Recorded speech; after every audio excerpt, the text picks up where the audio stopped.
ስፖርትስ በሁሴን አብዱልቀኒና በዳዊት ንጉሴ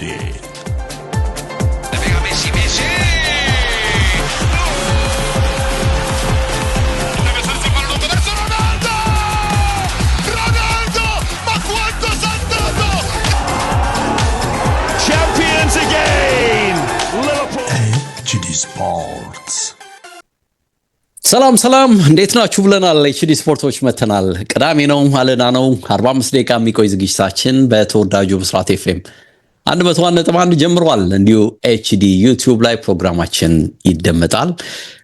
ለምትሰጡን ጊዜ ከልብ እናመሰግናለን። ጀመረን እንግዲህ የሴኔጋሎች ለካሲ የቀረበ ይግባኝ ጥያቄ የመሰማያ ቀኑ ይፋ ስለመሆኑ መረጃ ወጥቷል።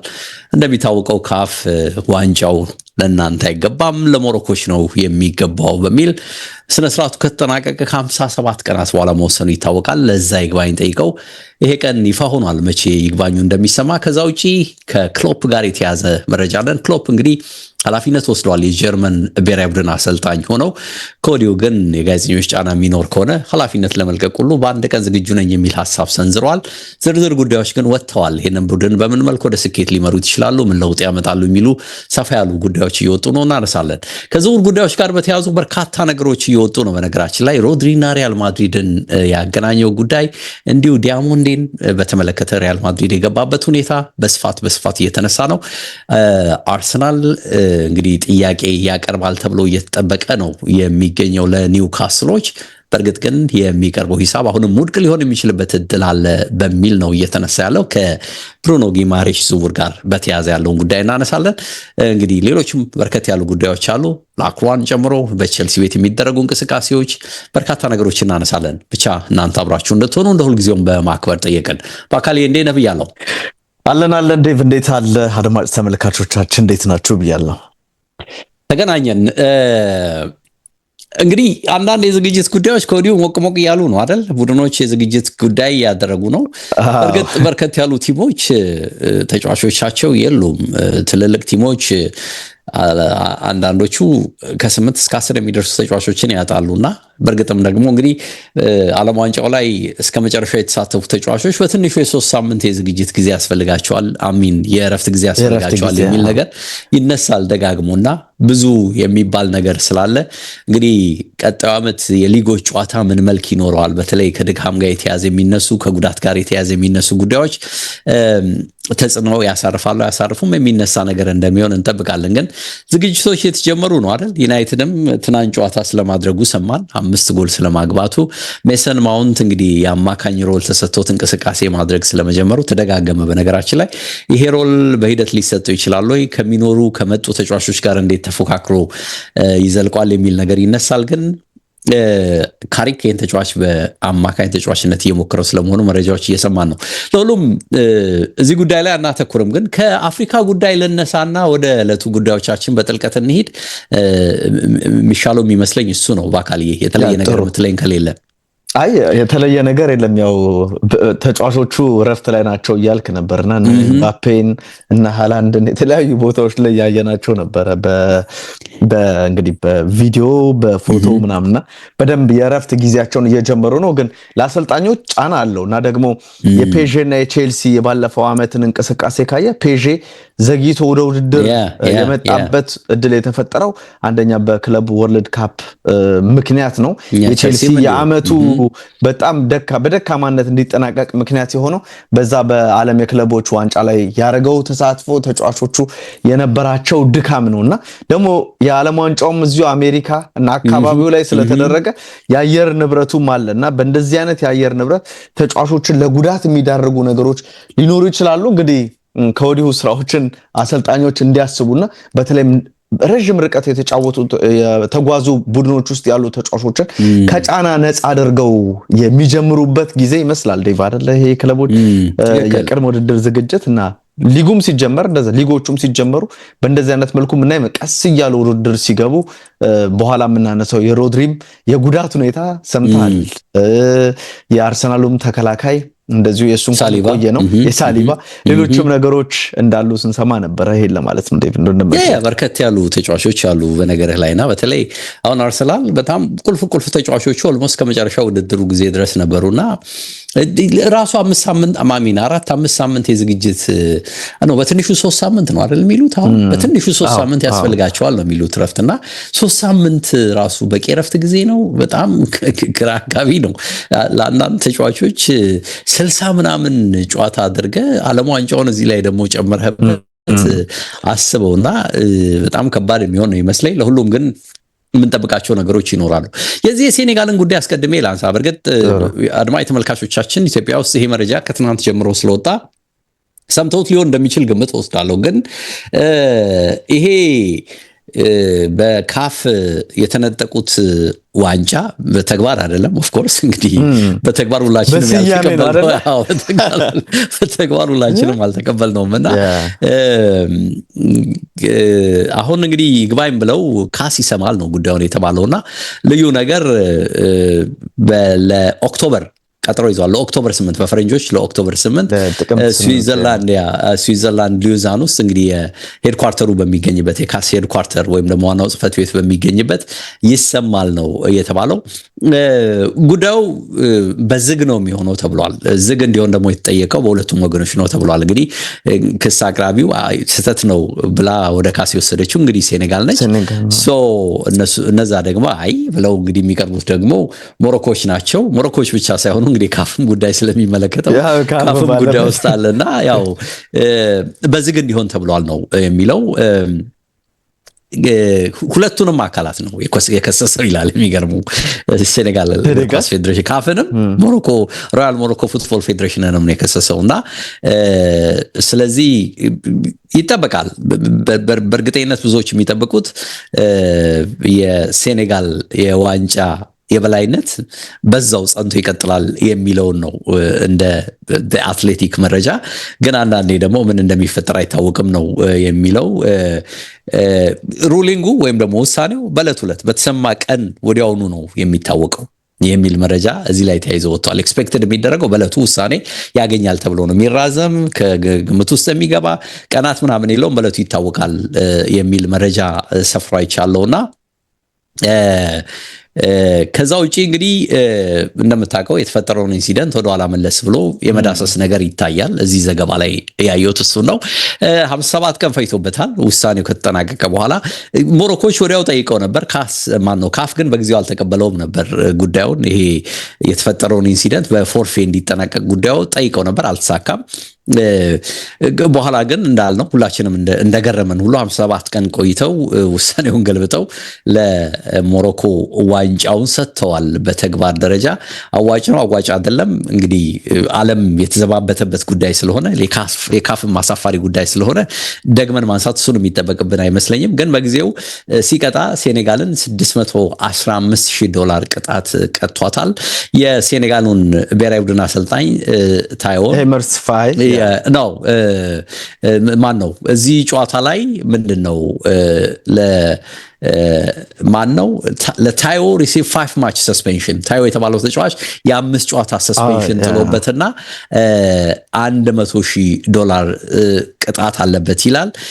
ነዳዬ እና እስማኤል ሳር ደግሞ ለሁለት ጨዋታ ስለመቀጣታቸው የሚያነሳ ነገር ሰፍሮ አይቻለው። በእርግጥ ኮቹንም ቀጥተውታል፣ በገንዘብ ጭምር ቀጥተውታል ነበር አስታውሳለሁና እሱ እዚህ ላይ የሰፈረበት ሂደት የለም። እሱ ነው እንደው በሚል ነው ተጫዋቾቹ እንዲወጡ የቀሰቀሰው እሱ ነው በሚል ነው አይደለ ትልቁ የቅጣት ሰለባ የሆነው እሱ ነውና ለሁሉም እንግዲህ ከአሜሪካ የዓለም ዋንጫ በኋላ ከዚህ ከሰሞኑ የዓለም ዋንጫ መጠናቀቅ በኋላ እሱም ተሰናብቷል አይደል።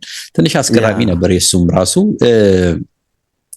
ለሁሉም እንግዲህ አዲሱ መረጃ ሆኖ የወጣው ነገር የዚህ ይግባኙ በይፋ በካስ ይሰማል የሚለው ነገር ብቻ ነው። በአካል ትክክል። ይሄ ጉዳይ እንግዲህ እኔ አሁን ዴቭ ይገርማል እኮ አንዳንዴ ለአፍሪካ ቅሌት ነው እያሉ ብዙ ሲናገሩ ነው። እኔ አሁን አእምሮ ውስጥ የሚመጣው በፓኔንካ ግብ አስቆጥራለሁ ያለው ዲያዝ በኤድዋርድ ሜንዲ ኳሱ ሲመለስበት ምናምን ገባረ አላስመታም ሲሉ ምናምን እንደዛ አይነት ነገር። ከዛ ሴኔጋሎች ደስታ ነው። የኢብራሂም ዲያዝ ጨዋታ ካለቀ በኋላ የነበረው ሰቀቀን ምናምን ነው እንጂ አሁን ኢብራሂም ዲያዝ ዋንጫ አሸነፋል ብትለው ብዙ ስሜት የሚሰጥ አይመስልም። አሽራፍ ሀኪሚ አንድ አፍሪካ ዋንጫ አለ ስትለው መቼ አሸነፍክ ሊል ይችላል። ብዙም አይመስልም። አይ ነው አንዳንድ ጊዜ በተመሸም ይሄ ለኮንስፓይረሲ የምንሰጠው ለዚህ ምንድነው የምንለው በአማርኛ ለሴራ ጉዳይ የምንሰጠው ትርጉም ይበዛልና የእውነትም ሰዎች በቃ ተቀብለው ታያለህና ታሳውሳለህ የፔናልቲውን የሳተበትን ሁኔታ ያዛልና አዎ እኔ ጋር ብዙ አብረውኝ የሚሰሩ የሞሮኮ ዜጎች አሉና የሚገርም ነገር 1000% እርግጠኛ ሆነው ነው የሚነግሩ ዳያዝ አውቆ ነው ያንን ማለት በቃ ፌርነስ ስለገባው ችግር እንዳይፈጠር ጌሙ ላይ እና እንደምናሸነፍ እርግጠኛ ስለሆነ ነው ፔናልቲውን የሰጠነው ቀጥታ ለበረኛ እና እኔ ነው ስተርማቸው ኦኬ ግብ ጠባቂው ሜንዲስ እንዲቆም ነግራችሁት ነበር ወይ ላችኋለሁ ነገርና ኪኒ ኢማጂን እንዲህ አይነት ነገር ግራ ነው የሚገባ ምንም ቢሆን ምንም በውጤቱ ቢያሸንፉ እኮ በቃ በታሪክ ይጻፍልሃል ከዛ በኋላ ክስ ሂደት ውስጥ ብትገባ ለመገልበጥ በጣም ከባድ ነበር የሚሆነውና አውቆን ይሳቱት እጅግ የሚገርመኝ ዜና ነው ሁሉ ጊዜም እንግዲህ ግራ ይገባል ግን የካፍ ቅሌት ብለን እኮ ሳይጨርስ ደግሞ ራሱ ፊፋ የባሎጎን ካርድ የቀየረበት ሁኔታን ስታይ ሁሉም ያውናቸው እንድትል ያስገድዳልና አንዳንዴ ያው ከጃ ይሻል ዶማ ወደሚሆን ነገር ይሄድብሃል ግራ ነው የሚገባው ሁሉም አይታችኋል ፍጻሜ ቀን ጃኒ ኢንፋንቲኖ ፕሬዝዳንት አይመስልም የሆነ አጃቢ ነው የሚመስሉት የትራምፕ አጃቢ ነው የሚመስሉትና አልሄድም እሳቸውም እኮ እኔ ግን ትራምፕ ግን በጣም እኮ እንደዚህ አይነት ነገሩ ላይ እኮ በጣም ነው እኮ በቃ ይሄ ማስመሰል የለው ምናምን አሪ በጣም ነው የሚመቸኝ እንደዚህ አይተዋል ሮድሪ ውጣ ይለዋል ምናምን አምና እነ ማን ነው ኮል ፓልመር ወይ ዋንጫውን ንስጥ ምናምን ያለው ነበር ወይ አንተ ታነሳው ምናምን ነው ወይ አንተሳው አይነት ነገር ነው አልቀሳቀስ ይልና አሁንም እንደዚህ አይነት ነገር እንዲወጡ ፈልገው ነበር ግን በቃ ትራምፕ ይሄ በሌላ ነገር አይተርጉምብኝ ይሄ ሰዋዊ ነገሩ እንዳለ ነው በቃ ፊት ለፊት ነው ነገሮችን የሚያደርገው ስሜቱንም እዛው ነው የሚገልጸው በቃ መቆየት ፈልጓል ጃኒ ኢንፋንቲኖ በዚህ ጋር ነው ባኮት ነው ብራው ቢል ምንም የትራምፕ ምላሽ ይገርም ነበርና እንግዲህ አሁንም የሴኔጋሎችና የሞሮኮዎች ግን ኳታሩ ላይ ነበሩ የኳታሩ እንትን ምንድነው ንጉስ የሚባሉት ነበሩ ለሜሲ ሰተውት ካባ ካለበሱት በኋላ ዞር ይላሉ አይደል ዋንጫው ሲነሳ ተሳውሳለ አዎ እኔ ሊያረግ የሚችለው ትራምፕ ብቻ ነው እንደው ትውስታይ ለማደስ ብዬ ነው ነው አይደል ምንም ዞር ያለው ምንም እንሰራለን እኔ ግን ላሽ ያለው እንዴ እኔ እኮ የኮል ፓልመር አይቷል ወይ አንተ አንሳው ምናምን ይላል አልታ ብሎ እኮ ወይ አንተ አንሳው እሺ ለማለት ወደ ዝውውሮች ጉዳይ ነው አንተን እድልስህና ከዚህ ከጊማሬሽ ከሮድሪጋ የተያዘው ጉዳይ እናነሳለን በቀጣይነት የጊማሬሽን ጉዳይ እናንሳው እንግዲህ ብዙ የተባለ ነው እሱ ነገር አይደል እኔ ግራ ጋቢ ነገሮች አሉት እንግዲህ ኒውካስል አለመሸጥ መፈለጉ ይመስላል የሚቀርቡ ሂሳቦችን ሁሉ ውድቅ ላይ ያረጋቸው ዝግጁ ስለመሆኑ ነው እየተገለጹ ያሉትና 28 ዓመት ለሞላው ተጫዋች እስከ 90 ይጠብቃል የሚል መረጃዎች ስናይ እየገረመኝ ነው የህዝብ ግንኙነት ኪሳራ እንዳይደርስበት ይመስለኛል ኒውካስል አሁን ምክንያቱም ሁለት ወሳኝ ተጫዋቾቹን ቢያንስ በትንሹ እስከ 170 ሚሊዮን ፓውንድ አግኝቶባቸዋል ከሁለቱ ተጫዋቾች እነዚህ ተጫዋቾች እንደምታውቀው ወደ ቶተናም ሄደው ሳንድሮ ቶናሊ እንደዚሁም ወደ ባርሴሎና ሄደው አንቶኒ ጎርደን ናቸው አሁን ምንም ስፍስፍ ብለው እንዲሸጡ የሚያረጋቸው አይደለም ግን ደግሞ የጊማሬሽ የቡድኑ አምበል ነው ወይ ምክትል አምበል ልትለው ትችላለህ በዚህ በኒውካስል ቡድን ውስጥ መሪዎቹን የማጣት አይነት ነገር ሊሆን ይችላል ከኒውካስል አንፃርና አንገብጋቢም አይደለም ከገንዘብ አንፃር ግን እነዚህ ተጫዋቾች ሳይወጡ ብለህ አስበውና አርሰናል አሁን ያቀረበለትን ገንዘብ አስበው ቶናሊ የ2 አመት ማነው ጊማሬሽ የ2 አመት ውል ነው የቀረው በደንብ አርሰናልን አረ በጣም እናመሰግናለን ብለው የሚሸጡት አይነት ነገር ይመስላል ዞሮ ግን አሁን ላይ አርሰናል ባለፈው 55 ሚሊዮን ቀርቦለት እስከ 60 የሚደርስ ገንዘብ ቀርቦለት ውድቅ አድርጓል የሚል ነገር በኒውካስል በኩል ሲሰማ ነበር አሁን ደግሞ ከተጫዋቹ ጋር በግል ጉዳይ እና አንድሪያ ቤርታ የመጨረሻ የተባለውን ስምምነት ፈጽመዋል አሁን ከክለቡ ኒውካስል ጋር የሚደረግ ድርድር ነው የሚቀራቸው የሚል ነገር ተሰምቶ ነበር። 70 ሚሊዮን ለማቅረብ አርሰናሎች ፈቃደኛ ሆኗል። ግን ይሄንን ጥያቄ ኒውካስሎች ውድቅ ያደርጉታል የሚል ነገር ያለ ይመስላል።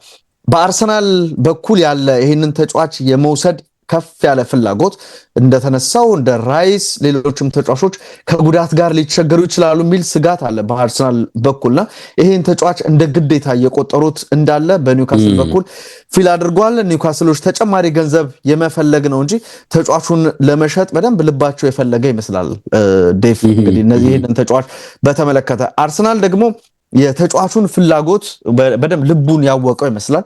ወደ ሻምፒዮኖቹ መምጣት እንደሚፈልግ በእርግጠኝነት ነግሯቸዋል፣ ተስማምቷል የሚል ነገር አለ።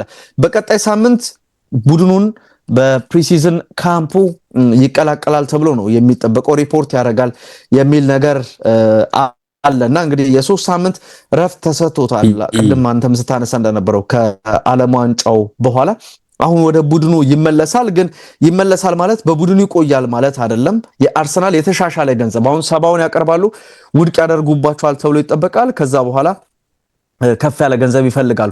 ኒውካስል እስከ 80 ሚሊዮን ነው እየጠየቀ ያለው ዴቭ 80 ሚሊዮን። ስለዚህ በመሃላቸው የ10 ሚሊዮን ፓውንድ ልዩነት አለ። ይሄንን ልዩነት የማስታረቅ ግዴታ ውስጥ ይገባል በአርሰናልና በኒውካስል በኩል። አርሰናል ትልቅ ገንዘብ ነው አይደል? አሁን እንግዲህ ይደርሳል እየተባለ ያለው አሁን 70 ነው አርሰናል የሚያቀርበው፣ ኦፊሻል ቢድ የሚያቀርበው 70 ነው።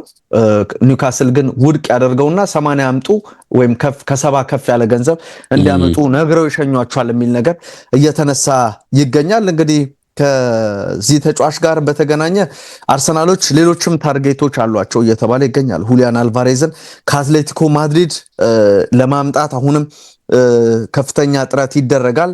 አልቫሬዝ መቆየት አይፈልግም። አትሌቲኮ ወደ ባርሴሎና መልቀቅ አይፈልግም። አርሰናል እንደው 120 130 እንኳን ቢያቀርብ ዴቭ 150 ያቀረበው ባርሴሎና እያለ ያው ማድሪድ ያደርጉታል። አርሰናልን አድሬስ ሊያደርጉ ይችላሉ አትሌቲኮ ማድሪዶችና እንደዚህ አይነት ዝውውሮች አሉ። እንደ ክርስቶስ አንድ ሁለት ነገሮች አብረውም ይታዘባሉ አይደል? ላይክ የማርቲኔሊን ጉዳይ በመስመር አብሮ ጨምሮ የመስጠት ነገር አለ ይላሉ። እርግጠኝነቱ አይታወቅም እንጂ የዮክሬሽን ጉዳይ እዚህ ላይ ይነሳል። ደጋግሞ የዚህ ሁሉ አካል አድርጎ የመስጠት ነገር፣ ምክንያቱም እንግዲህ አጥቂ በአጥቂ መቀየር ነገርም ስላለ፣ ግን ይሄ ሁሉ በሌሎች ተጫዋቾች ፈቃደኝነትም ላይ የሚመሰረት ይመስላል። ግን የጠነከረ ነገር የለም። ግን አሁን ደግሞ እየወጡ ነው ደጋግሞ የዚህ ልጅ ጉዳይም ከአርሰናል ጋር ተያይዞ እየወጣ ነው። የሚፈጸም አይመስልም ግን የጊማሬሽ ይፈጸማል። የጊማሬሽ ሊፈጸም ይችላል። የአልቫሬዝን ነው የአልቫሬዝ በጣም ትልቅ ይሄ በደንብ ምንድነው የሚባለው ካዝናቸውን መስበር አለባቸው። በጣም ትልቅ ረብጣ ሚሊዮኖች ነው የሚጠየቅባቸው። ግን እሱን ሁሊያን አልቫሬዝን አመጡ ማለት ዝም ብለህ በቃ 20 የሊግ ግቦች ምናምን ኤክስፔክት የምታደርግበት ፕሩቭን አጥቂ ነው። ሊጉን ያውቃል በደንብ። አርቴታ ለሚፈልገው ያጫወት መንገድ ከዮኬሬሽ የበለጠ ጥራት ደግሞ ከሁሉም የበለጠ ጥራት ይጨምራል። ዮኬሬሽ ላይ የሌሉ አንዳንድ የፓስ ስህተቶች ምናምን ታያለና እነሱን የፓስ ነገሮች በደንብ በቃ አድቫንስድ በሆነ መልኩ ሁሊያን አልቫሬዝ ሊሞላ ይችላል። እንግዲህ ባርሴሎናን ነው ህልሜን ልኑር ብሏል። ህልሜን አትኖር ብለው ወደ እንግሊዝ ከመለሱት ይታያል። ግን ወደ እንግሊዝ የመምጣት ፍላጎት የለውም የሚሉ መረጃዎች ባለፉት ጊዜያት እየሰማን ነበር። ያ እንግዲህ ያው በዚህ መልኩ እንዴት ይቀጥላል ማየት አለበት። ሮድሪ ጉዳይ ደግሞ መምጣቱ ነው አይደል? አሁን ትልቁ ደግሞ ሌላ መነጋገሪያ የሆነው ሪያል ማድሪድ መጥቷል። ትልቁ ልዩነት በክለቡ እስከ ቅርብ ጊዜ ድረስ በፊዮረንቲኖ ፔሬዝም እሳቸው ስር ባሉ ኃላፊዎችም ፈጽሞ ይህን ተጫዋች የማምጣት እምነት አልነበረም። ጆዜም የዚህ ዕቅድ አካል አልነበሩም። አሁንም ራሱ አሁን እንግዲህ ጠንክሮ መጥቶ ዝውውሩ ለመፈጸም እየሰራ ስለመሆኑ መረጃ ወጥቶም ተቃውሞ የላቸውም እንጂ በዚህ ጉዳይ ላይ ተጫዋች ይምጣልኝ የሚል ነገር የላቸውም የሚል ሀሳብ ነው የሚወጣው። ግን አሁን ማድሪድ በጣም በእርግጠኝነት ገብቶበታል እና በራስ መተማመናቸውም ጨምሯል። ስምምነቱ እንደሚፈጸም የሚል ነገር ነው ተያይዞ የወጣውና 30 ዓመቱ ነው እንግዲህ የመጨረሻ ዓመት ኮንትራቱ ላይ ይገኛል። እንደ ብዙ የሲቲ ሰዎች ይህን ተጫዋች ተጨማሪ ኮንትራት ለማስፈረም ስራዎች ተጀምረው ነበር ነው የሚሉት። ግን ፈቃደኝነት በሱ በኩል የታየ ነገር የለም። ምንም መሻሻልም በኮንትራት እድሳቱ ዙሪያ የመጣ ነገር የለም ነው የሚሉትና እንዳልኩት ምንም የማድሪድ ፕላን አልነበረም፣ ግን ዓለም ዋንጫው ነው ሁሉንም ነገር የቀየረው ነው የሚሉት። በተለይ ፊዮረንቲኖ ፔሬዝ ዓለም ዋንጫ ላይ ከስፔን ብሔራዊ ቡድን ጋር ባሳየው ብቃት እጅግ በጣም ተደምመዋል። መደመም ብቻ አይደለም፣ ይሄንኑ እዛው ማድሪድ ውስጥ እንዲያመጣ ማምጣት ብቻ ሳይሆን ላሊጋውን እንደገና የአውሮፓ መድረክ ስኬትን ከሱ ጋር አያይዘው ማሰብ ማለም ጀምሯል የሚል ነገር ነው ጠንከር ብሎ የወጣው። እንግዲህ ይሄ ተጫዋች እንደተባለው ስራዎች ተጠናቀው ወደ ማድሪድ የሚሄድ ከሆነ ለሲቲ ትልቅ ኪሳራ ነው የሚሆነው። ፔፕን አጥተዋል፣ እንደምታውቀው ልምድ ያለው ስቶንን አጥተዋል፣ በርናንዶ ሲልቫን አጥተዋልና ይሄ ተጫዋች ሲጨመር ምን ያህል ትልቅ ለውጥ ወይም ደግሞ ትልቅ መነቃነቅ መንገጫገጭ ሊፈጥር ሲቲ ቤት እንደሚችል ግምት ትወስዳለህ። ኦፍ ኮርስ አላሰቡትም ነው የሚሉት። ምክንያቱም ሲቲዎች ከሪያል ማድሪድ አሁን ከሰሞኑ ከመጣው ጥያቄ ወይም ደግሞ ጉዳይ በፊት ይሄን ተጫዋች በእርግጠኝነት ተጨማሪ ኮንትራት እንደሚያስፈርሙት ነበር የሚያስቡት ነው የሚለው መረጃውና ተጠይቀው ነበር አዲሱ ኮች ማሬስካም እና ምንድነው እሳቸው የሚሉት ትልቅ ተጫዋች ነው። ትልቅ ተጫዋች ስለሆነ ከሱ ጋር ተያይዞ ስሙ ቢነሳ ሊገርማቸው አይገባም ነው የሚሉት። በተለይ ደግሞ ከሰሞኑ ወርልድ ካፕ ላይ ያሳየውን እንቅስቃሴ አይቶ መገናኛ ብዙሃን ይህንን ተጫዋች ከተለያዩ ክለቦች ጋር ሊያያይዙት በተለይ ከማድሪድ ጋር ሊያያይዙት ቢሞክሩ አትገረሙ ነው የማጣጣል አይነት ሀሳብ ነው ሲሰጡ የሰማናቸው። ግን ጉዳዩ እሱ አይደለም። አሁን እንደምንሰማው ሮድሪ ያኔ የተናገረውን ነገር ማን ነው የሚጠላው እዚህ ትልቅ ክለብ ውስጥ የሚጫወት ጉዳይ የሚለውን ነገር በደንብ በቃ አጽንኦት ሰጥተው ብዙዎች እንዲያስቡት እያደረገ ነው። በእርግጠኝነት እንግዲህ ይሄ ድል ቀርቦለታል። ለማቅማማት ይሄዳል ነው። የሚገርመው ደግሞ እኮ ጉዳት ላይ ነው አይደል? ኦፕሬሽን ያደርጋል እየተባለ ያለው የቀድሞ የሪያል ማድሪድም የአትሌቲኮ ማድሪድ ተጫዋችም ሆኖ ነው። እኔ መጀመሪያው አይደለሁም ከክለቡ ከወጡ በኋላ በርካቶች ለሪያል ማድሪድ ፈርመዋልና ምንም የሚፈጠር ነገር የለም ነው የህልም ጉዳይ ነው የሚልም ነገር ደጋግሞ አንስቷልና ትንሽ እንግዲህ አስገራሚ ነው። ግን ሲቲ ቤት እንዳልኩት ትልቁ ጥያቄ ኦን ኤንድ ኦፍም ሆኖ እሱ ከተመለሰ በኋላ ቡድን ውስጥ የሚታየው መረጋጋት በደንብ ይታያል። ገብቷል አይደል? ተጽዕኖ በጣም ትልቅ ነው ሲልም በፔፕ መጨረሻ ዓመት ላይ የተሞከሩ የተለያዩ ጎንዛሌዝን ጨምሮ የተሞከሩ በርካታ ተጫዋቾች እስቲል በሱ ደረጃ መሆን አልቻሉም እና የሱ ልዩነት በጣም ትልቅ ነው። እንግዲህ ዝውውሩ ሊሳካ የሚችልበት እድል አለ እንዳልነው ኦፕሬሽንም አድርጎ እንግዲህ ማድሪድን የመቀላቀል እድሉ ሰፊ ነው የሚል መረጃ ተያይዞ ወጥቷል። የሚጨምረው ነገር በጣም ብዙ ስለመሆኑ በርካታ መረጃዎች እየወጡ ነው። የቶኒ ክሮስን የቀደመ ድንቅ ጊዜ የመመለስ አቅም ይኖረዋል የሚል ነገር አለ። ሪያል ማድሪድ ቤት አሁን ብዙ የአማካኝ ክፍተት በተለይ ደግሞ እንቅስቃሴ ሞር ዶሚኔት የሚያደርግ ተጫዋች የለም ነው እያሉ ያሉት። ሹዋሜኒም ሆነ ካማቪንጋም ሆነ ይሄ ቱርካዊ አዳጉለርም ሆነ ይሄንን ሚድፊልድ በበላይነት በቃ ወጥረው መምራት የቻሉበት ሂደት የለም። ይሄ ተጫዋች ግን እዛ ቦታ ላይ ቢመጣ እንዳልኩት መግቢያ ላይ ቀደም በቻምፒየንስ ሊግም በላሊጋውም ላይ ማድሪድ ያጣውን ክብር መልሶ የማግኘት ትልቅ እድል አለው።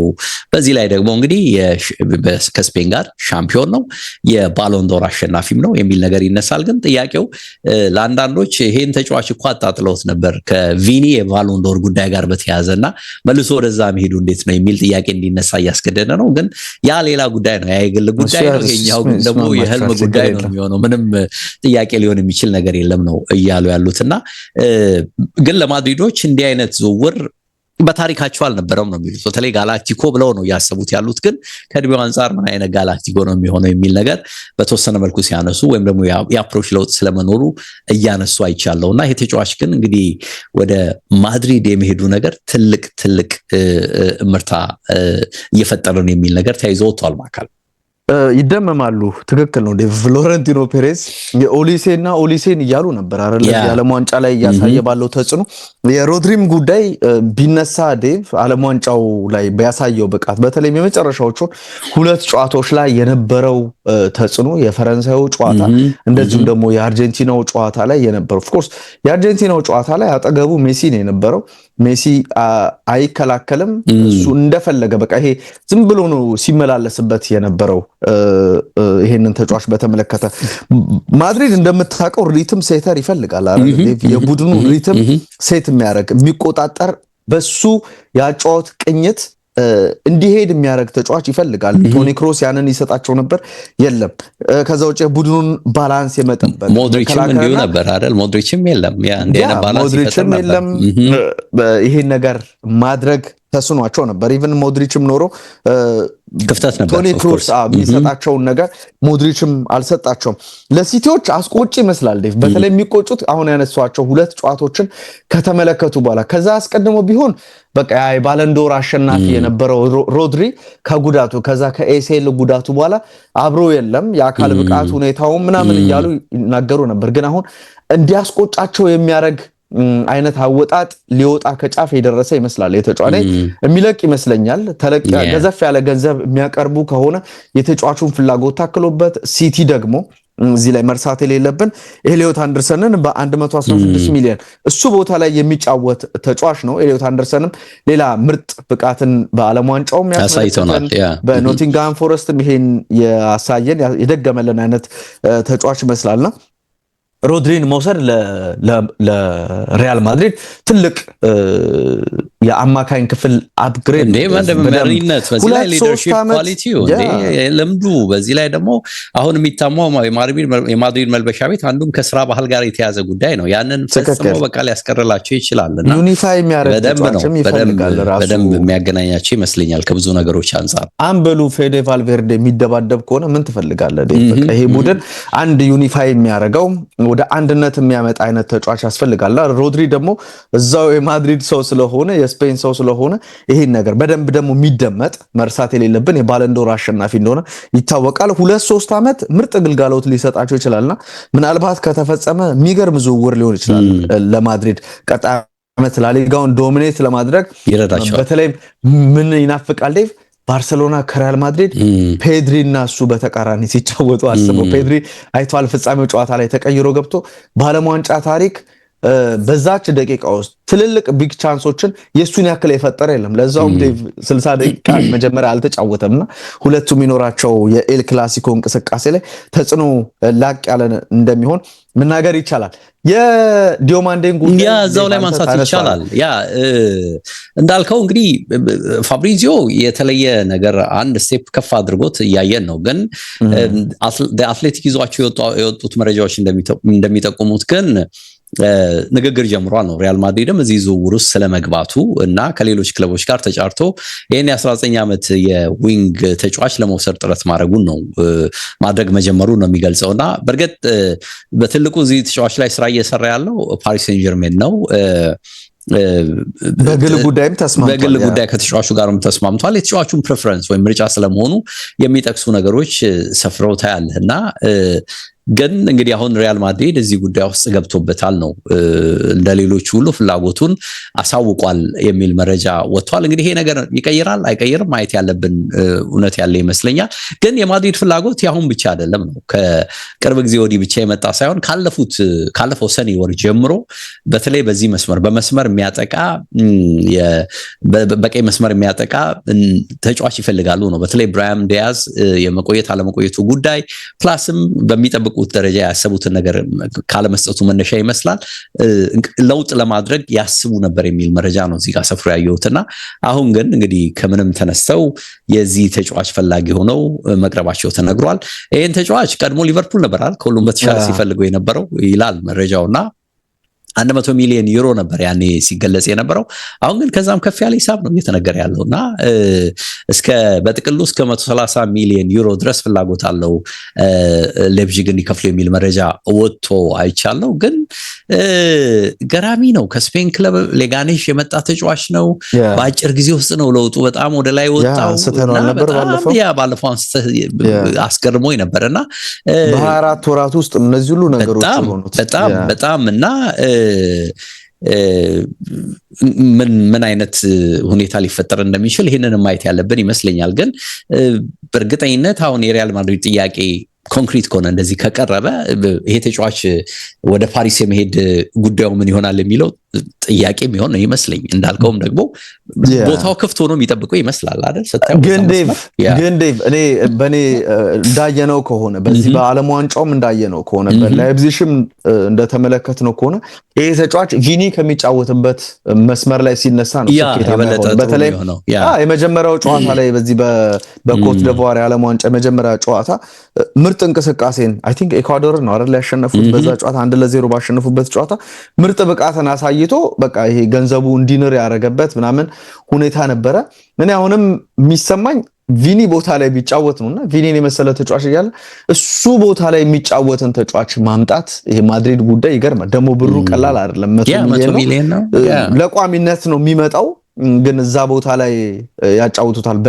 በቀይ መስመር እንዲጫወት ያደርጉታል፣ ይጠበቃል። እኔ ሊቨርፑል ጥሩ ያደረገ ይመስለኛል። ዴቭ ከዚህ ራሱ ተጫዋች ወደ ፓሪስ መሄድን ምርጫው ስላደረገ ሊቨርፑል ወጥቶበት ሊሆን ይችላል፣ ወይም ሊቨርፑል ፍላጎቱን አንስቶ ሊሆን ይችላል። ምርጥ ውሳኔ ወሰኑ ይመስለኛል ሊቨርፑሎች። እዚህ ጋክፖ ምናምን የሚጫወቱበት ቦታ ላይ ቢጫወት ስኬታማ ይሆናል። እዛ ሳላ ቦታ ላይ ብዙ ላይሆን ይችላልና አሁንም እንደምትለው እኮ እነ ዲያዝ እዛ ቦታ ላይ ነው የሚጫወቱት። ብዙም የተለየ እንትን አይመስልም፣ ግን ማድሪድ የእብደት የሚመስል አይነት የዝውውር አገባብ እዚህ ተጫዋች ላይ ገባ ይመስላል። የዝውውር ጉዳዮችን እና እንጨርስና ወደ ክሎፕ እንሄዳለን። የላኳ ጉዳይ ተነስቷል። እንግዲህ ቼልሲ አሁንም ይህንን ተጫዋች ለማስፈረም ጉዳዮችን እየጨረሱ ነው የሚገኙት። ከዚህ በፊት ሁለት ተጫዋቾች የሮጀርስ የ117 ሚሊዮን የዝውውር ገንዘብ ከቼልሲ ጋር በተገናኘ ተነስቷል። የተከላካይ ክፍሉን ለማጠናከር የክሪስታል ፓላሱን ምክትል አምበል የሆነውና በስፔን በፈረንሳይ ብሔራዊ ቡድን የተመለከትነው ማክስን ላኳን ለማስፈረም 52 ሚሊዮን ፓውንድ አቅርበው ከክሪስታል ፓላስ ጋር ከስምምነት ላይ ደርሷል የሚል ነገር አለ። ዴቭ ትናንት ለሕክምና ምርመራ የመጨረሻ ስምምነት አድርጓል። የ6 ዓመት ውል ይፈርማል እስከ 2032 በቼልሲ የሚያቆየውን ውል ይፈርማል የሚል ነገር ተነስቷል። ይሄ ተጫዋች ከቮልፍስቡርግ ነበር 2024 ላይ በ18 ሚሊዮን ፓውንድ መጥቶ የነበረው። ዴቭ ፓላሶችም ክሪስቲያን ማትሲማን ከኦግስቡርግ ለማስፈረም በእጅጉ ስለመስማማታቸው ወይም ስለመቃረባቸው መረጃዎች እየተሰሙ ይገኛሉ። ቼልሲ መረጋጋት ላጣው እዛ የተከላካይ መስመሩ ላይ አሁንም ደግሞ ወደ ኮሞ አንድ ተጫዋችን ለመልቀቅ ቼልሲዎች ከጫፍ ስለመድረሳቸው መረጃዎች እየተሰሙ ነው የሚገኙትና ወደ ጣሊያን ይሄዳል እየተባለ ይገኛል። ስለዚህ የመሪነት ክፍተት አለባቸው። ስለዚህ እዛ ቦታ ላይ ተጫዋቾችን ይፈልጋሉ። አንደኛው ላኳ ነው የሚል ነገር አለ። ምናልባት ይሄ ተጫዋች ከሌቫይ ኮልዊል ጋር ተጣምሮ ልንመለከተው እንችላለን፣ ወይም ደግሞ በባክስሪ የሚጫወት ከሆነም ምናልባት ወደ የመሃል ተከላካይ ሆኖ ከሶስቱ ተከላካዮች የግራውን ቦታ የሚይዘው ሌቫይ ኮልዊል ነው። መሃል ላይ የሚኖረው ላኳ ሊሆን ይችላል። ሌላ ደግሞ ሶስተኛ የመሃል ተከላካይ ሜቢ ሪስ ጀምስን እዛ ቦታ ላይ ሲጫወት ልንመለከተው እንችላለን በአሰልጣኝ ሻቢ አሎንሶ በኩል። ግን ትልቅ የተባለውን ዝውውር ምናልባት ቼልሲ ሊፈጽም ይችላል። ብዙ ዱዋሎችን በሊጉ ካሸነፉ የመሃል ተከላካዮች አንደኛው እንደሆነና እንደውም ቀዳሚው ስለመሆኑ መረጃዎችን ስንመለከት ነበርና ጥሩ ዝውውር ሊሆን ይችላል የሚል ሀሳብ ከማክስ ላኳ ጋር በተገናኘ ማንሳት የሚቻል ይመስለኛል። የሚገርምህ እንግዲህ አሁን ከ200 ሚሊዮን ፓውንድ በላይ ሊሆን ነው እያሉት ነው አይደል? የቼልሲ እንቅስቃሴ ይሄ ተጫዋች 52 ሚሊዮን ከወጣበት በጥቅል ሲያነሱት እንግዲህ 216 ሚሊዮን ገደማ ይደርሳል ነው። 117 ሚሊዮን ፓውንድ ለሞርጋን ሮጀርስ ኦልሬዲ አውጥተዋል። 47 ሚሊዮን ደግሞ ለማልክ ፓሌስትራ ከአትላንታ የመጣው ልጅ ወጪ ነው እንደምታውቀው። ከዛ ወጪ እንግዲህ ያምና ቢሆኑም ዝውውሮቹ ጆቫኒ ኩዌንዳ እና ኢማኑኤል ሜጋ የሚባሉ ተጫዋቾችም እንዲሁም የተጎዳው ልጅ ማለት ነው ከስፖርቲንግ ሊዝበን እና ከስትራስቡርግ የመጡ ናቸው እነዚህ። በርግጥ እነዚህ ብቻ ሳይሆኑ ደግሞ የወጡትንም ተጫዋቾች ያነሳሉ ነው። ከዛም ውጪ እንዲሁ የጆን ስቶንስ ጉዳይ አሁንም እየታሰበ እንዳለ እዚሁ ላይ ሲያነሱ ያለው ከሚወጡት ጋር በተያያዘ የዲሳሲን ጉዳይ ያነሳሉ። የት እንደሚሄድ አላወቅንም፣ ግን ገንዘብ ያመጡት ያው የአንድሬ ሳንቶስ ዩናይትድ ሄደው 48 ሚሊዮን ፓውንድ ወጪ ገበያ አምጥቷል። ኩካሬላ 50 ሚሊዮን ፓውንድ አምጥቷል። ታሪክ ጆርጅ ኤቨርተን ሄደው ይሄም ልጅ 24 ሚሊዮን ፓውንድ አምጥቷልና ከዛ ውጪ በቋሚነት የሚሆን ቢሆንም ለአሁኑ በውሰት ሄደው የአሌሃንድሮ ጋርናቾን ጉዳይ ወደ አስቶን ቪላ ሊጠቀስ የሚችል ትልቅ ነጥብ ተደርጎ እየተነሳ ነው። ግን ስቲል ያለየላቸው ምናልባትም ደግሞ ክለቡን ለቀው ሊሄዱ ይችላሉ በሚል የኤንዞ ፈርናንዴዝ፣ የማሎ ጉሶ፣ ትሬቨር ቻሎባ፣ የኒኮላስ ጃክሰን፣ የሊያም ዴላፕ፣ የፊሊፕ ዮርጌንሰን እነዚህ ሁሉ በሙሉ እንግዲህ የቀረቡ ናቸው። በነገር ላይ ቼልሲ እንግዲህ ያው ሲድኒ ነው አይደል ትልቁ ትልቁን ቅድመ ዝውውር የሚጀምረው ሲድኒ ነውና ዌስተርን ሲድኒን ይገጥማል 28 ላይ ጁላይ 28 በያዝነው ወር ከጥቂት ቀናት በኋላ ቶተንሃም ሆትስፐርስን ኦገስት 1 ላይ ይገጥማል። ጁቬን ኦገስት 5 ላይ በፈረንጆች ነው እያወራን ያለነው። እንግዲህ ሚላን ደግሞ ኦገስት 8 ላይ ይገጥማል። እንግዲህ ከዛ በኋላ ደግሞ በስተመጨረሻ ኦገስት 9ም ላይ እንዲሁ አንድ ጨዋታ ያደርጋልና ለሁሉም ቸልሲ እንግዲህ እንቅስቃሴ ውስጥ በደንብ እየገባ ነው። ከዚህም በኋላ ጥሩ ዝውውሮች ያደርጋል፣ እንዲሁ ተጫዋቾችን ይሸኛል ተብሎ ነው የሚጠበቀው። በአካል ጥሩ ቢዝነስ እየሰሩ ያለ ይመስላል ዴቭ። አሁንም እንደ ትሬቮ ቻሎባ አይነት ኔት ትርፍ ነው አሁን እስከ 30 ሚሊዮን ነው 25 ደምር 5 ነው ለኮሞ ኦልሞስት እየተስማሙ ነው የሚል ነገር ተመልክቻለሁ ዴቭ። እና ይሄ ተጫዋች ወደ ጣሊያን የሚሄድ ከሆነ ኔት ትርፍ ነው። የኮኮሪያ ሌሎችም ዝውውሮች ሊኖሩ ይችላሉ። እንግዲህ ቼልሲ ቤት አለመረጋጋቱ ከዚህ በኋላ ሊቀዘቅዝ ይችላል። አሁን እንደ ሻቢ አሎንሶ አይነት በደንብ በፕሮጀክቱ ኤንዞ ፈርናንዴዝ ግን አሁን በተለይ ሮድሪ ጉዳይ የሚሳካ ከሆነ የማድሪድ ጉዳይ ውሃ የሚበላው ነው የሚሆነው። ትክክል። ወደ ሲቲ እየተባለ አይደለ ራሱ ኤንዞ ማሬስካ ይፈልጓል የሚል ነገር። ሮድሪ ከወጣ እኮ ሲቲ ተጫዋች ያስፈልጓል። ስለዚህ ኤንዞ ፈርናንዴዝ ዶሚኔት ይችላል፣ ወደ ሲቲ የሚሄድበት ምድል ሊኖር ይችላል የሚል ነገር ተነስቷል። የክሎፕ ጉዳይን እናንሳ ዴቭ። እንግዲህ ክሎፕ የማንሻፍት አዲሱ አለቃ ሆነው ተቀጥሯል። የ4 ዓመት ውል ፈርሟል እስከ 2030 ዓለም ዋንጫ። የ59 ዓመቱ ጀርመናዊ አሰልጣኝ በጀርመን ብሔራዊ ቡድን ይቆያሉ የሚል ነገር አለ። ከ18 ወራት የሬድቡል የስፖርት ጉዳዮች አማካሪነት ወይም ደግሞ የሬድቡል የግሎባል ስፖርት ሄድ ሆነው ሲሰሩ ነበረ። ታስታውሳለህ? ብዙዎች እንደውም ዴቭ ይሄ ሰማይ ሪታየርመንት ላይ ናቸው እያሉ መረጃዎችን ስንመለከት ነበረ። ሰውየው ከሊቨርፑል ቆይታቸው በኋላ 9 ዓመታትን በአንፊልድ ከቆዩ በኋላ ታስታውሳለህ ሁሉም ነገር እያበቃለት እንደሆነ ተናግረው ነበረ። ይሄ ረኒንግ አውት ኦፍ ኢነርጂ ብለው ነበረ። በቃ ያለው ነገር በሙሉ እየተሟጠጠ ነው ብለው ተናግረው ነበር። የሪያል ማድሪድ አሰልጣኝ ይሆናሉ ተብሎ በዚህ ክረምት መረጃ ሰምተን ነበረ። ደብዛው ጠፋረ። ዴቪያ ኤንሪኬ ሪኬልሚ የተባለው ከፍሎረንቲኖ ፔሬዝ ጋር ሲወዳደር የነበረው ለፕሬዝዳንትነት ክሎፕን አናግረናል ይመጣሉ ብሎ ነበር። ማርክ ኮሲኬ የሳቸው ወኪል ግን ፍጹም ሐሰት ነው ብሎ እና እንደውም በቃ ወደ አሰልጣኝነት ላይ መለሱ ይችላሉ የሚል ነገር ሲነሳ ነበር። ይመለሳሉ ተብለው አሰልጣኙም ጥያቄ ቀርቦላቸው ሪታየር አላረኩም የሚል ነገር ተናግረው ነበረ። እንግዲህ ከ2014 ጀምሮ የጀርመን ብሔራዊ ቡድን ባሉት ትልቅ ውድድሮች በቀላሉ እጅ የሚሰጥ ብዙ ሳይጓዝ የቀረ እንደሆነ ተመልክተናል። በትንሹ ማሳያው በፓራጓይ 32ቱ ወይም ጥሎ ማለፍ ላይ በዚህ በተጠናቀቀው የዓለም ዋንጫ ተሸንፈው መውጣታቸው አሰልጣኝ ዩሊያን ናግልስማን ከቡድኑ ጋር እንዲለያይ ምክንያት እንደነበር እናስታውሳለን። ልክ እሱ ከተለያየ በኋላ ማንሻፍቶች ወይም የጀርመን ሰዎች አንድ ብቻ ካንዲዴት ነው ያላቸው፣ እሱም የርገን ክሎፕ ናቸው። ራሳቸውን በግልጽ ኃላፊነቱን ይፈልጋሉ የሚል ነገር ሲነሳ ነበረ። እንግዲህ በስተመጨረሻ ይህንን ኃላፊነት አግኝተውታል። ታስታውሳለህ? ዓለም ዋንጫው ላይ ዴቭ አንዳንድ ፉቴጆችን ስናይ ነበር። ለጀርመን ብሮድካስተር ለቴሌቪዥን ለአንድ ቴሌቪዥን ቻናል ሲሰሩ ነበር። እንደውም ኢምባፔን ሰላም ሲሉት ምናምን አንድ ጨዋታ ላይ ከሜሲም እንደውም ዝነኛ አደረገኝ እያሉ ነበር። ታስታውሳለህ? ሜሲ ጨዋታ ጨርሶ ሲወጣ ሰላም ካሉት በኋላ አሁን ዝነኛ አደረገኝ የሚል ነገር አሰልጣኙ ሲናገሩ ነበር። ግን ብዙ ጥያቄዎች እየተነሱ እየተመለከትን ነበረ ዴቭ። አንደኛው ጥያቄ ትክክለኛው ስራ ነው ወይ የጀርመን ብሔራዊ ቡድን ለክሎፕ የሚል ነገር ተነስቷል። አሁንም የጀርመን ብሔራዊ ቡድን ብዙም የተጫዋቾች ችግር የለበትም የሚል ምላሽ ነው ያለው። እንደ ፍሎሪያን ቪትስ አይነት በእድሜው ገና በጣም ወጣት የሚባል 20ዎቹ መጀመሪያ ላይ የሚገኝ እንደ ጀማል ሙሲያላ አይነት ወደ 20ዎቹ አጋማሽ እንኳን ያልደረሰ አይነት ተጫዋች አላቸው የሚል ነገር ከአሰልጣኝ የርገን ክሎፕ ጋር በተገናኘ መረጃዎችን ያነሳሉ። የቀድሞ የቦሩሲያ ዶርትሞንድ አሰልጣኝ እንደዚህ አይነት ስፕሪት ይፈልጋሉ የሚል ነገር አለ። እንደው የሊቨርፑል የመጨረሻ ወራታቸው እሳቸውን ባነሱት መልኩ በቃ ኢነርጂን እየጨረስኩ ነው የሚል ነገር ተናግረዋል። ግን ከዛ በፊት ያላቸውን ነገር ሁሉ የሚሰጡ አሰልጣኝ ናቸው።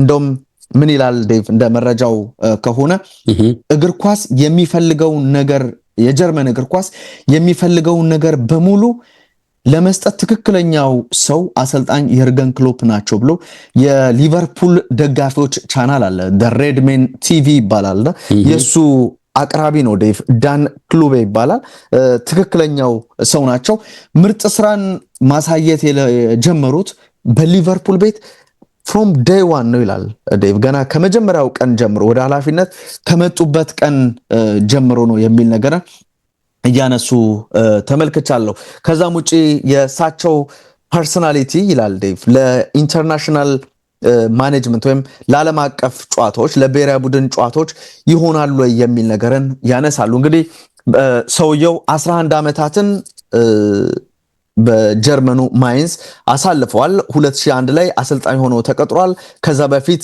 በተጫዋችነትም እዚህ ቡድን ላይ እንግዲህ መስራታቸው ይታወቃል ከዛ በኋላ ቡድኑ ወደ ቡንደስሊጋ በታሪካቸው ለመጀመሪያ ጊዜ እንዲያልፍ ያደረጉት አሰልጣኝ የርገን ክሎፕ ናቸው ስለዚህ ዴይሊ ስራዎችን መስራት ይችላሉ የሚል ነገርን እንደዚሁ እያነሱ ተመልክቻለሁ ከዛም ውጪ ነገሮችን ይሄ በጣም ሃርድ ነው በሚባልበት ነገር ላይ እሳቸው ሁሌም የማመን ቢሊቭ የማድረግ ነገሮችን አሳካለው ወደሚለው ነገር መሄዳቸው ለዚህም ደግሞ ያላቸው ፐርሰናሊቲ ለየትኛውም ስራ እንዲታጩ ቢያደርጋቸው አሳማኝ ነው ይላል የሜንዝ ኃላፊነታቸው እኮ ነው ዶርትሙንድ መልምሏቸው በ2008 አሰልጣኝ ያደረጋቸው ወደ ቬስትፋለን ስቴዲየም እንዲመጡ ያደረጋቸው ይላልና እንደመጡም ወዲያውኑ የሚታይ ተጽዕኖ በተለያየ ሜዳም ላይ ከሜዳም ውጪ ፈጥሯል ይላል እንደውም ኢልካይ ጉንዶሃን ምን ይላል ዴቭ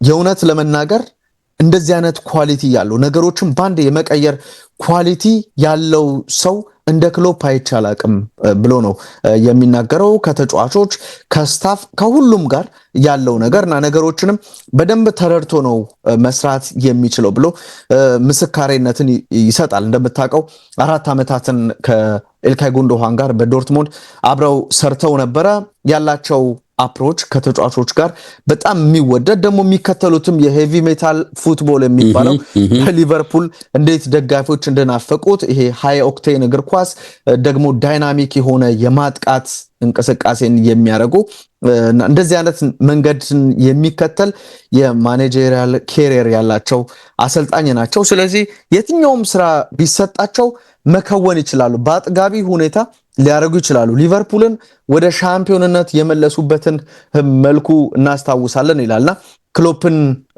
ራሳቸው ትክክለኛው ሰው ናቸው ወይ የሚለውን ጥያቄ ሲቀርብለት ኢልካይ ጉንዶሃን በትክክል ይሄን ነገር ያደርጋሉ በሊቨርፑል ቤት ሲመጡ የሊግ ዋንጫን ያሳካሉ የሚል ፍጹም እምነት አልነበረምና ያንን ዋንጫ ማሳካታቸው ራሱ አንቢሊቨብል ነው የማይታመን ነው የሚል ነገር አንስቷል የጀርመን እግር ኳስ አሁን ላይ ዝብርቅርቅ ያለ ነገር አለው አንድ ሰው ከተባለ የጀርመን እግር ኳስን ወደ አንድ ዩኒት መቀየር ይችላል ተብሎ ከታሰበ አንድ ሰው ነው እሱም የርገን ክሎፕ ነው ብሎ ይሄንን ሐሳብ ሰጥቷል ቅድም ያነሳዋቸው አሁንም ጀርመን ይሄ ጎልደን ጀነሬሽን ላይ አይደለችም አይባልም ወጣት ተጫዋቾች አለ ብለው ቅድም ያነሳዋቸው ሙሲያላን ይጠቅሳሉና ቡድኑ በደንብ ተሰርቶ 2028 ዩሮን እንደዚሁም ደግሞ 2030 ወርልድ ካፕን ወደ ጀርመን የማምጣት ከፍተኛ አቅም ያላቸው ብሎ እንግዲህ ኢልካይ ጉንዶሃን የአሰልጣኝ የርገን ክሎፕን ቅጥር በተመለከተ ሲያነሳ ነበር እንደውም ፕሪሚየር ሊግ ዋንጫን በሊቨርፑል ማሳካታቸውን ትልቁ ወይም አንቢሊቨብል ነው ብለው ካነሳው በኋላ ዴቭ ኢቭን እኮ አንዳንድ የካፕ ውድድሮችን አንዳናሸነፍ የሆነው የሊቨርፑል አሰልጣኝ የርገን ክሎፕ በመሆናቸው ነው ብሎ ይህንን ሐሳብ ተናግሯል ደግሞ አሰልጣኙ ምንም ችግር የለባቸውም ይላል በተለይም የጃኒ ኢንፋንቲኖና የዶናልድ ትራምፕን ጉዳይ በተመለከተ ታስታውሳለህ ዴቭ በይሄ ማጌንታ ቲቪ በጀርመን ብሮድካስት ለሚደረገው በጣም ምንም የእግር ኳስ ዕውቀት የሌላቸው ናቸው ብሎ ሁለቱንም ሰዎች ዘልፏቸው እንደነበር እናስታውሳለንና በጣም ፍጹም የሚያሳፍር ክሬዚ የሆነ ነገር ነው ብለው የፍሎሪያን ባሎጉንን የፕሬዝዳንት ዶናልድ ትራምፕን ቀጥተኛ ጣልቃ ገብነትና የጃኒ ኢንፋንቲኖ ውሳኔ እንዲቀለበስ አድርጎ ተጫዋቹን ካመጡበትም በኋላ እንደዚህ አይነት ኮንፍሮንቴሽንም ካለ ያንንም ነገር ለመናገር ብዙ ችግር የለባቸውምና ከዲፕሎማሲ አንፃር ችግር የለባቸውም የጀርመን ፉትቦል ፌዴሬሽንን በደንብ ፌስ ማድረግ የሚችሉ ሰው ናቸው ብሎ እንግዲህ ኢልካይ ጉንዶሃን የቀድሞ ተጫዋቻቸው የቀድሞ የማንቸስተር ሲቲ አማካኝ እኚህን አሰልጣኝ ጠቅሶ ስመለከት ነበርና እንግዲህ ትክክለኛውን ሰው የጀርመን ብሔራዊ ቡድን አግኝቷል። አንደኛ ከሳይኮሎጂም አንፃር ሰውየው በቀላሉ እጅ የሚሰጡ አይደሉም። ኦፍ ኮርስ የጀርመን ብሔራዊ ቡድን አሁን ያለበት ትልቅ ችግር ነው። ከዚህ ችግር እንዲወጡ ማድረግ ይችላሉ። ትልቁ ፈተና የሚጀምረው እንደምታውቀው ከኔዘርላንድስ ጋር ነው። በኔሽንስ ሊግ ነው እዛ ላይ ነውና እንግዲህ ከዛ ጊዜ ጀምሮ የእሳቸውን ስራ በጀርመን ብሔራዊ ቡድን በኩል ማሳየት ይችላሉ የሚል ነገር አለ። በክለብ እግር ኳስ በጣም መዳከማቸውን ተናግረው ነበር። ቅድም እንዳነሳሁት ይሄ ሰማይ ሪታየርመንት ላይ ናቸው ሲባል ነበር። የብሔራዊ ቡድን እግር ኳስ ያን ያክል በጣም ስትረስፉል የሆነ ነገር ላይሰጣቸው ይችላልና ረጋ ብለው የሚያስቡትን ነገር እንዲከውኑ ያደርጋቸዋል ብሎ ኢልካይ ጉንዶሃን አሰልጣኝ የርገን ክሎፕን በተመለከተ ይሄን መረጃ ያነሳልና ትልቅ ሹመት ይመስላል። ዴቭ የፔፕንም ጉዳይ አይተናል አይደለ? እንደውም ያሰብኩ የነበረው በሲቲና በሊቨርፑል የተመለከትናቸው ፔፕና የርገን ክሎፕ አሁን ደግሞ በብሔራዊ ቡድን ጣሊያንና ጀርመንን ይዘው ብናይ ብዬ እያሰብኩ ነበር። ግን አሁንም በረፍት ለመቆየት ፔፕ መርጧል። እሳቸው ግን ሀገራቸውን አሁን ከገባችበት የውጤት ማጣት ጉዞ ለማውጣት ወደ ጀርመን ብሔራዊ ቡድን ወይም ወደ አሰልጣኝነት በአጠቃላይ ተመልሷል የሚለውን ነገር አንስቶ መረጃው ይዘጋል። ዴቭ እንግዲህ እሳቸው ጫና እንደማይፈልጉ እንግዲህ ስራ ላይ ለማተኮር እንዴት እንደጓጉ የሚገልጽ ነገር ነው አይደለ? በተለይ መገናኛ ብዙሃን አርፈው በቡድኑ ላይ እንዲያተኩሩ የሚገልጽ ነገርን ሰጥተው አለያ ግን ብለው ደግሞ ወደ ማስፈራራት የሄዱበትንም ሐሳብ ቀንጨብ አድርጎ ዛ አትሌቲክ አውጥቶ አይቻለው። ለሁሉም ግን እንግዲህ ያው ካሪዝማቸው በቂ ነው። ዴቭ የጀርመን ሚዲያን ብዙ ስለማለት ሜትሳከር በነገራችን ላይ ዳይሬክተር ሆነ አይደለ? ዳይሬክተር ሆኖ ተሰማላ ብዙ ነገሮች ይወጡ ነው ከጀርመን እግር ኳስ ጋር በተያያዘ። ለሁሉም እንግዲህ የነበረን ቆይታ ያብቃ። ሰዓታችንም ተጠናቋል። ኤችዲ ስፖርቶች ነበርን። በአካል አንተንም አመሰግናለሁ። እንዲሁ አድማጭ ተመልካቾችንም አመስግኜ እንሰነባበት። መልካም ጊዜ ብያለሁ። ባይ ሰላም። ወደ መልካም ጊዜ መልካም ቀላንተ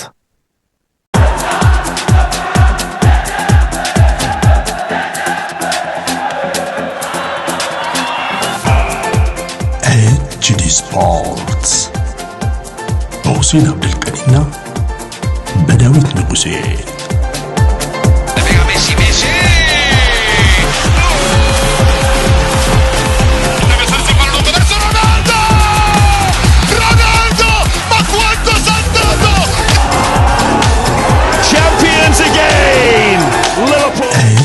Sports.